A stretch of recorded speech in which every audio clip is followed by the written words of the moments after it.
I forget thee, O Jerusalem? Welcome to another edition of the Bible in the News. This is Paul Billington with you, speaking from Jerusalem, where the amazing events of 1967 have been remembered and celebrated by thousands of Jewish people, waving their blue and white flags as they sang, danced and gave thanks for the deliverance from massed Arab armies which had been intent on destroying Israel in early June 1967.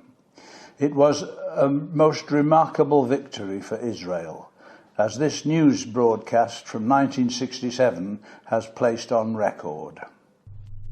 This is Kol Israel, the voice of Israel, broadcasting from Jerusalem.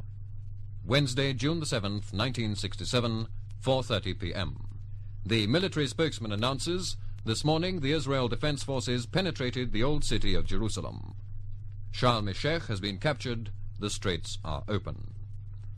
The Chief of Staff announces that the entire Sinai Peninsula is in Israeli hands, as is the greater part of the west bank of the Jordan, the old city of Jerusalem, Bethlehem, Hebron, and the Etzion bloc. The Air Force commander announces the destruction of 441 planes belonging to Egypt, Syria, Jordan, and Iraq.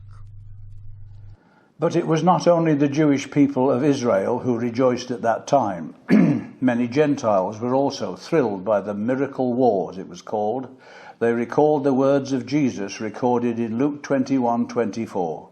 Jerusalem shall be trodden down of the Gentiles until the times of the Gentiles be fulfilled. Jesus was commenting upon the prophecy of Daniel 8, and especially verses 13 and 14, which speak of the sanctuary and the host, that's the holy place or temple, and the people, being trodden underfoot for 2,300 prophetical days, that is, years. Not that the sanctuary would be restored immediately. The words are, then shall the sanctuary be cleansed. In other words, when the 2,300 years are completed, the period of cleansing and purifying would begin. Israel would then be vindicated and made righteous or justified. The prophecy of Joel chapter 3 is relevant here also.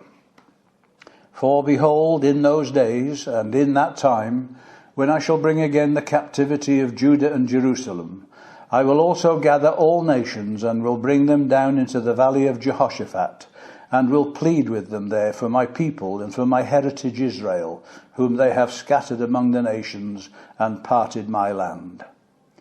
The captivity refers to those taken captive, of course, the Jewish people. To bring them again is to restore them.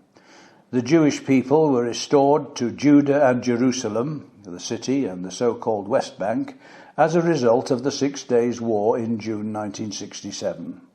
This occupation, as the world calls it, has brought these areas into dispute, creating world hostility against Israel, and thus gathering the nations into the valley of Jehoshaphat, that is, the valley of judgment. When God says he will plead with them there for my people and for my heritage Israel, whom they, the nations, have scattered among the nations and parted my land. The nations will have to answer for their treatment of the Jewish people all down history, as Joel goes on to recount. So, from a Jewish perspective, there is good reason to celebrate their sovereignty over a united Jerusalem. Similarly, for the true disciples of Jesus Christ, Jerusalem Day is a reason to rejoice with his people, as it is written in Deuteronomy chapter 32 and verse 43. Rejoice, O ye nations, with his people, for he will avenge the blood of his servants, and will render vengeance to his adversaries, and will be merciful unto his land and to his people. Again, in Romans chapter 15, verses 8 to 11. Now I say that Jesus Christ was a minister of the circumcision for the truth of God, to confirm the promises made unto the fathers, and that the Gentiles might glorify God for his mercy. As it is written, for this cause I will confess to thee among the Gentiles, and sing unto thy name. And again he saith, rejoice, ye Gentiles, with his people. And again, praise the Lord, all ye Gentiles, and laud him, all ye people.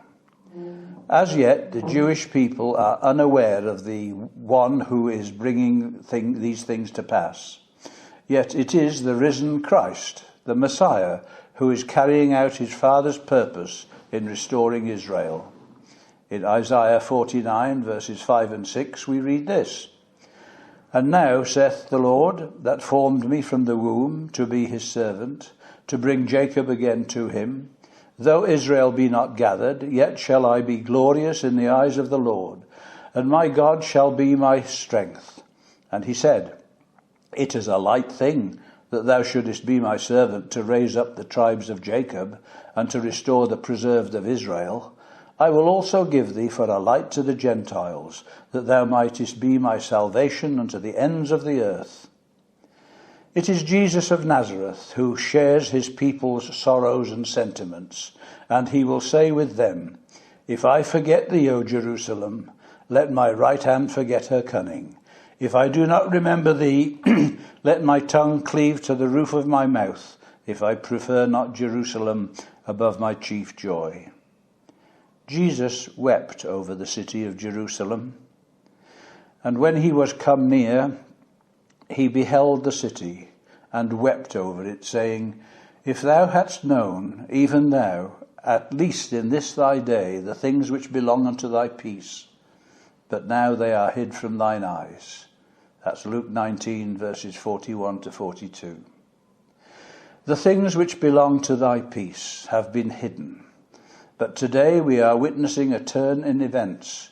Jerusalem has a bright future when her king comes unto her, and the veil is taken away, as you read in 2 Corinthians chapter 3, verse 16. But first, we have to recognize the truth of those prophetic passages that speak of a fearful and disturbing period when Israel must suffer a difficult time. For example, Zechariah chapter 14, verses 1 to 3. "Behold, the day of the Lord cometh, and thy spoil shall be divided in the midst of thee. For I will gather all nations against Jerusalem to battle, and the city shall be taken, and the houses rifled, and the women ravished, and half of the city shall go forth into captivity, and the residue of the people shall not be cut off from the city.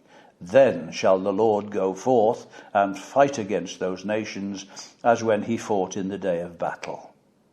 Notice the taking of a spoil, a military onslaught by the nations, as also seen in Ezekiel chapter 38, the humiliation and ill treatment of some and a partial captivity, verse 2. This attack and violence against Jerusalem will bring a response, because then shall the Lord go forth and fight against those nations. Ezekiel, writing of the same event, "When Gog shall come against the land of Israel, saith the Lord, that my fury shall come up in my face, for in my jealousy and in the fire of my wrath have I spoken." Ezekiel 38, verses 18 and 19. Jerusalem will have become a burdensome stone for all people, though all the people of the earth be gathered together against it. Zechariah 12, verse 3. The next issue of the Bible magazine is to cover this subject more thoroughly. It may well be that the stunning victory of Israel in 1967 was but the foreshadowing of a much more comprehensive overthrow of Israel's enemies in the future. This will be the celebration of a Jerusalem Day unparalleled in history. Thus saith the Lord of hosts, "I was jealous for Zion with great jealousy, and I was jealous for her with great fury. Thus saith the Lord, I am returned unto Zion, and will dwell in the midst of Jerusalem.